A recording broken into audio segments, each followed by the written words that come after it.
la 3D, plus précisément les textures, lumière.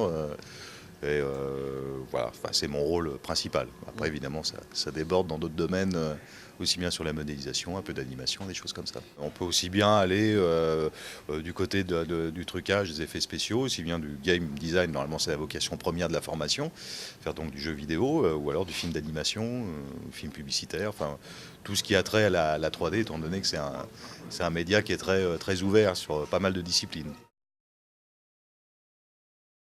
En game, ça se déroule en plusieurs étapes. Déjà en première année, on va faire un court métrage qui va nous apprendre les bases de la 3D. On va apprendre à 3ds Max et comment vraiment faire des images de synthèse.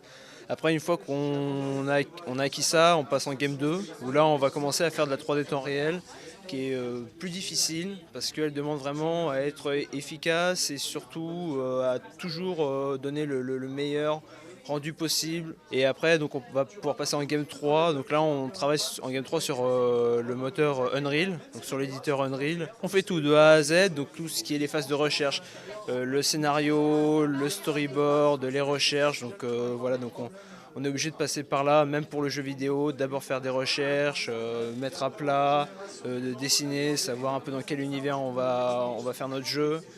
Et puis après aussi dans tout ce qui est les phases de storyboard, c'est la scénarisation, c'est la mise en scène et donc tout ça on l'apprend en première, en deuxième et même aussi on se perfectionne aussi en troisième année et la prépa aussi nous sert à ça. Il faut quand même avoir des bonnes bases de dessin, donc là-dessus ça permet de s'exprimer déjà à ce niveau-là, au niveau du dessin, du rough, du storyboard et tout ça.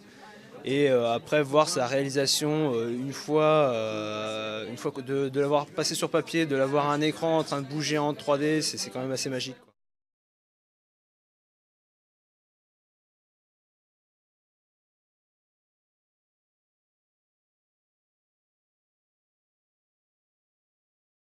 On est quand même déjà là en tant qu'infographiste 3D et donc avant tout pour pouvoir montrer qu'on sait mélanger le côté technique du jeu et le côté artistique.